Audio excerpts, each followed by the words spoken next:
Hello class 12। इस video में हम पढ़ने वाले हैं reaction of phenols. In previous video हमने रिएक्शन ऑफ एल्कोहल्स को कंप्लीट कर लिया है। आज रिएक्शन ऑफ फिनॉल्स को पढ़ने वाले हैं। पहले कुछ बेसिक चीज़ें फिनॉल्स के बारे में, बिकॉज जो हमारा फिनॉल है वो एक्चुअली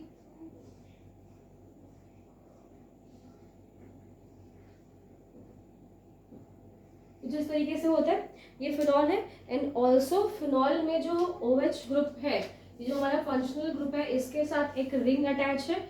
जो ये रिंग है ये एक एरोमेटिक रिंग है। एक एरोमेटिक रिंग यहाँ पर अटैच होती है। And one more thing, because ये जो एरोमेटिक रिंग यहाँ पर लगी हुई है और ये जो कार्बन है, जो फिनॉल्स में कार्बन लगा हुआ होता है, वो कार्बन कैसा होता है, sp2 हाइब्रिडाइज, यानी ये sp2 हाइब्रिडाइज्ड है। sp2 हाइब्रिडाइजेशन ज़्यादा इलेक्ट्रोनेगेटिव होता है, जिसकी वजह से जो बॉन्ड्स या जो लोन पेयर्स होते हैं ऑक्सीजन के पास, वो रिंग की तरफ मूव करते हैं। ठीक है, रिंग की तरफ मूव करते हैं एंड जिसकी वजह से रेजोनेंस यहाँ पर होता है। इतनी चीज़ें हमने यहाँ पर पढ़ी थी। बिकॉज ऑफ रेजोनेंस, जब रेजोनेंस हो रहा होता है तो H+ तो यहाँ पर्टिकुलर OH से रिमूव हो जाता है। जो वहाँ पे हमने जो इसका न्यूक्लियोफिलिक बिहेवियर है वहाँ पे हमने देखा था। बट वहीं अगर हम यहाँ पर जो पढ़ने वाले हैं वो इलेक्ट्रोफिलिक एरोमेटिक सब्स्टिट्यूशन पढ़ने वाले। सब्स्टिट्यूशन मतलब क्या होता है कि एक इलेक्ट्रोफाइल आए, वो दूसरे इलेक्ट्रोफाइल को वहां से क्या कर दे, हटा देता है। यहाँ पर कौन बिहेव करेगा, यहाँ पर जो OH है, दैट मीन्स वो क्या होता है, OH- है। वो तो OH- है। ये एक न्यूक्लियोफाइल है। ये क्या है, यहाँ पर एक न्यूक्लियोफाइल। न्यूक्लियोफाइल का मतलब क्या होता है, मतलब उसके ऊपर क्या है, उसके ऊपर नेगेटिव चार्ज है एंड वो अट्रैक्ट किसकी तरफ होगा, वो अट्रैक्ट होगा एक न्यूक्लियस की तरफ। OH तो कहीं नहीं जा रहा, इतने में चीज समझ में आ गई, बिकॉज हमें उसको यहाँ पे रिप्लेस नहीं करना है।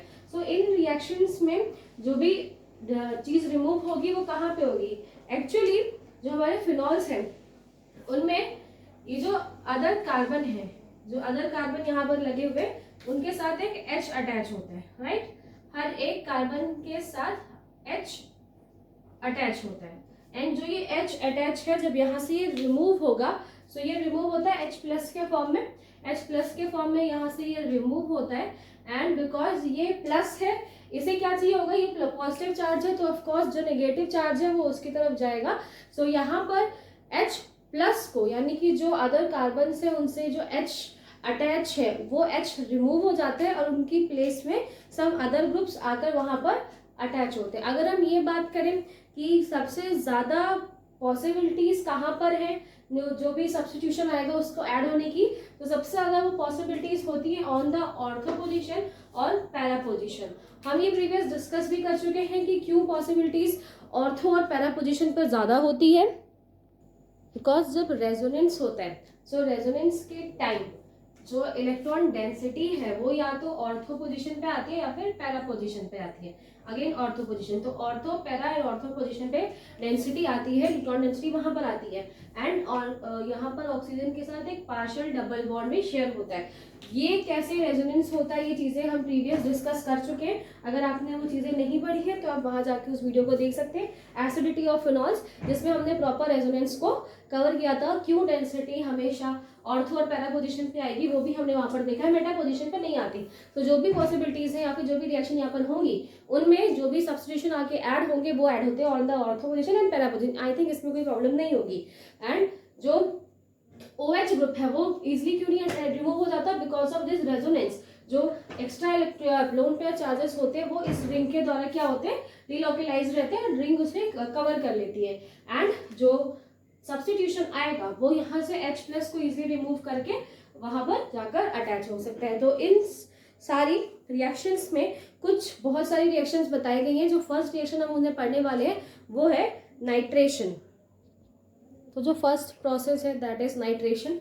नाइट्रेशन में होगा क्या, जो फिनॉल है इसे हम ट्रीट करवाएंगे विथ डाइल्यूट HNO3। ये बात आप याद रखेंगे कि यहाँ पर जो हम इसे ट्रीट करवा रहे हैं वो डाइल्यूट HNO3 के साथ ट्रीट करवाएंगे। बिकॉज हम कंसंट्रेटेड HNO3 यूज करेंगे तो कुछ अदर चीजें बनती है, तो इस बात का आपको ध्यान रखना है कि डाइल्यूट HNO3 के साथ हम रिएक्शन करवाएंगे at the normal temperature. Normal से ओके है, लो टेम्परेचर ही है, उसमें हम टू 98 केल्विन पर हम ये रिएक्शन करवाते हैं।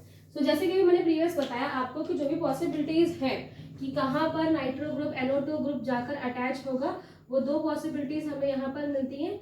फर्स्ट, वो जाकर अटैच हो सकता है on the ortho position, and इसके साथ दूसरी पोजीशन जहां पर वो जाकर अटैच हो सकता है दैट इज पैरा पोजीशन। सो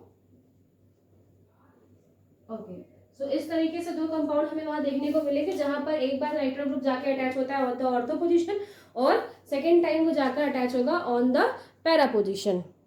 सो दो कंपाउंड जो हमें मिले थे वो यहाँ पर था, जो इसका नाम है वो है ऑर्थोनाइट्रोफिनॉल और दैट इज पैरानाइट्रोफिनॉल। अगर ये बात करें कि कौन ज्यादा अमाउंट में मिलेगा या फिर कौन लेस अमाउंट में मिलेगा, तो अगर आपने प्रीवियस हेलो एल्केन और हेलो एरीन्स वाला चैप्टर देखा होगा, सो वहां से आपको थोड़ा थोड़ा आइडिया हो रहा होगा कि जो हमारे ऑर्थो पोजीशन पे होते हैं वो माइनर होते हैं, कुछ कम मिलेंगे, ठीक है, एंड जो पैरा पोजीशन वाले होते हैं वो मेजर होते हैं, वो ज्यादा क्वांटिटी में यहाँ पे हमें मिलेगा। बट ये जो चीजें हैं अभी ये क्या है, एक मिक्सचर के फॉर्म में रहता है, सो इसे अलग करना पड़ता है और इसे अलग करने के लिए ये प्रॉपर सेपरेट हो सकते हैं by a steam distillation, by a method steam distillation. Okay, steam distillation method के थ्रू उसको अलग किया जा सकता है।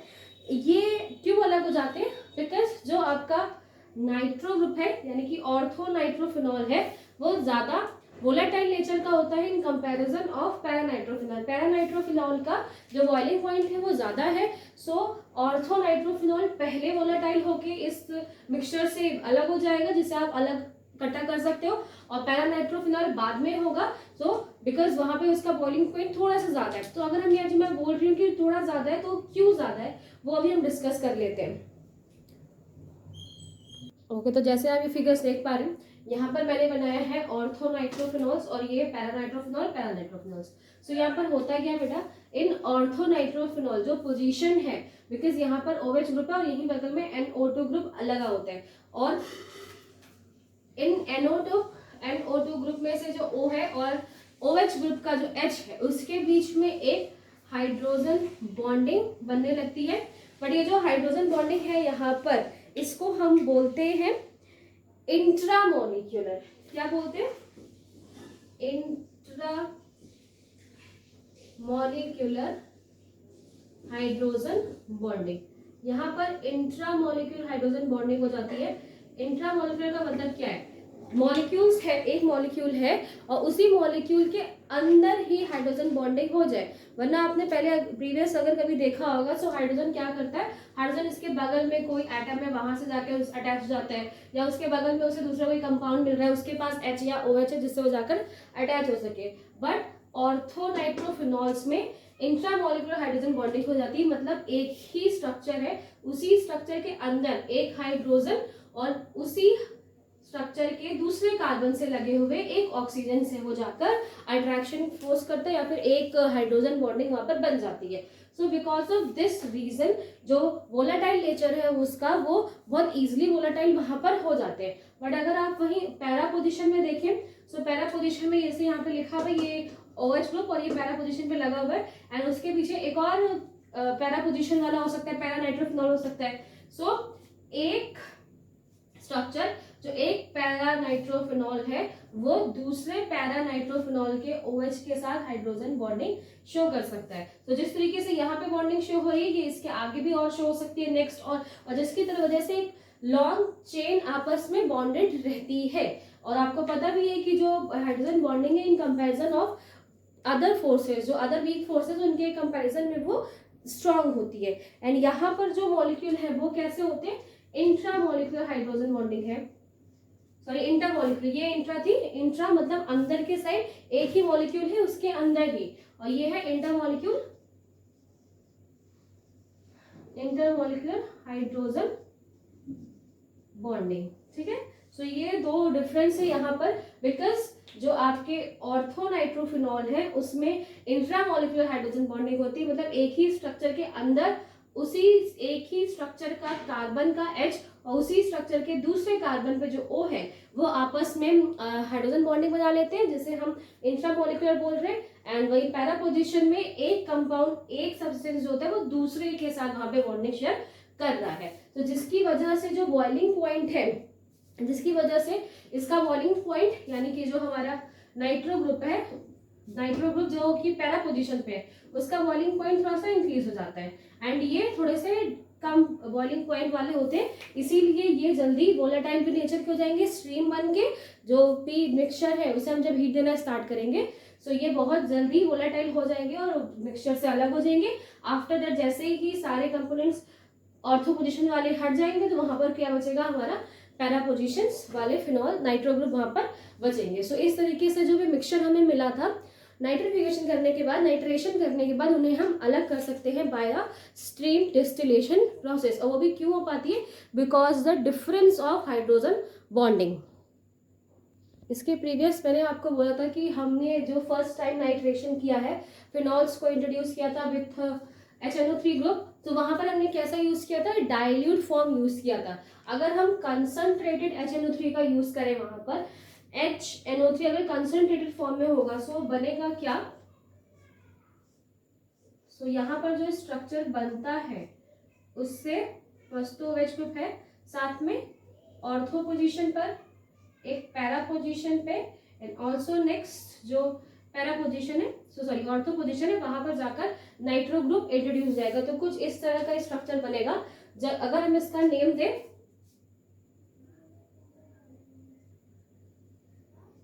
अगर इसको हम नेम दें तो बेटा इसका नेम क्या होगा, 2, अगर हम यहाँ से काउंटिंग स्टार्ट करेंगे तो OH फर्स्ट, देन 2, यहाँ पे 4 आएगा, यहाँ पे 6, तो 2 4 6 tri nitro, because 3 nitro group लगे हुए हैं इसे, इसलिए यहाँ पे ट्राई नाइट्रो फिनॉल्स। ठीक है, यहाँ पर क्या बनता है, 2 4 6 tri nitro phenol. And also इसका एक नाम है जो कि हम इसे कहते हैं पिक्रिक एसिड के नाम से भी इसे जाना जाता है। इसे क्या बोलते हैं, पिक्रिक एसिड।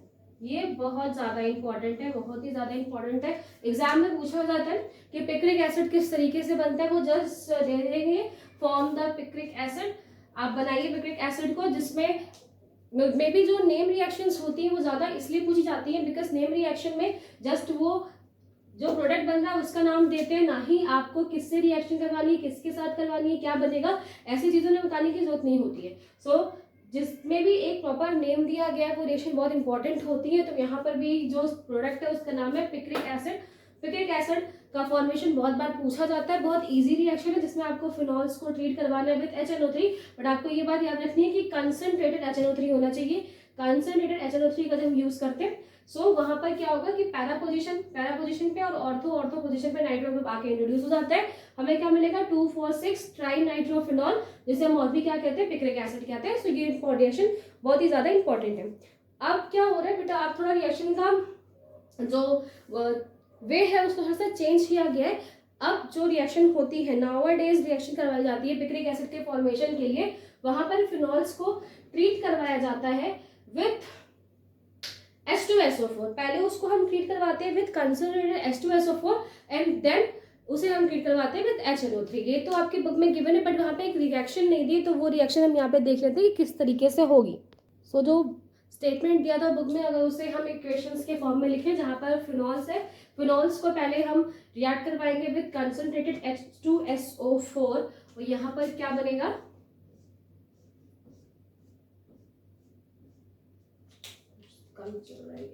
सो यहाँ पर ये OH ग्रुप पहले से है अटैच, ओके, और H2SO4 से SO3H on the ortho position and SO3H on the para position आकर अटैच हो जाते हैं। और यहाँ पर जो स्ट्रक्चर बनता है, इस स्ट्रक्चर का नाम है फिनॉल 2,4 डाई, बिकॉज 2 ग्रुप लगे हुए हैं इसलिए डाई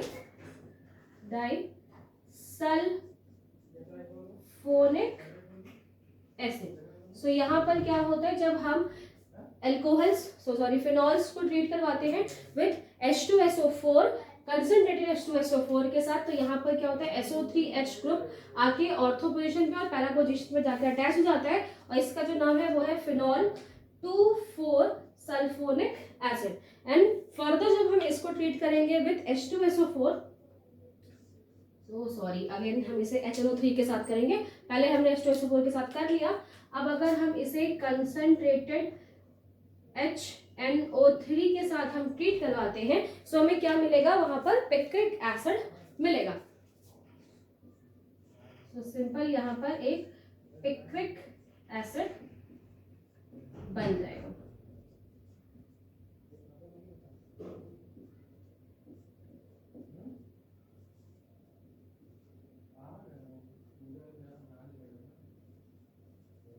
ओके, सो ये रिएक्शन भी इंपॉर्टेंट है, जिसमें बोल सकते हैं कि आपको पिक्रिक एसिड का फॉर्मेशन करना है, बट ऑल्सो H2SO4 भी यूज करिए। मतलब HNO3 का फॉर्मेशन करके तो आप पिक्रिक एसिड बहुत इजीली बना लेंगे, but also use H2SO4 then form picric acid. So ये वो रिएक्शन है जिसमें पहले एल्कोहल को हम ट्रीट करते हैं विद कंसंट्रेटेड H2SO4, जिसके बाद उसका सल्फोनेशन हो जाएगा, यहाँ पे फिनॉल 2,4-डाइसल्फोनिक एसिड बनेगा, एंड आफ्टर दैट उसे हम कंसंट्रेटेड HNO3 के साथ ट्रीट करवाएंगे तो हमें वहां पर पिक्रिक एसिड मिलता है। सो ये जो रिएक्शन है पूरा नाइट्रेशन बहुत ज्यादा इंपॉर्टेंट है, एंड ऑल्सो जो पिक्रिक एसिड है वो बहुत मस्ट इंपॉर्टेंट है। इसकी दोनों रिएक्शन मैंने आपको बताई, आप दोनों रिएक्शन को अच्छे से तैयार कर लीजिएगा।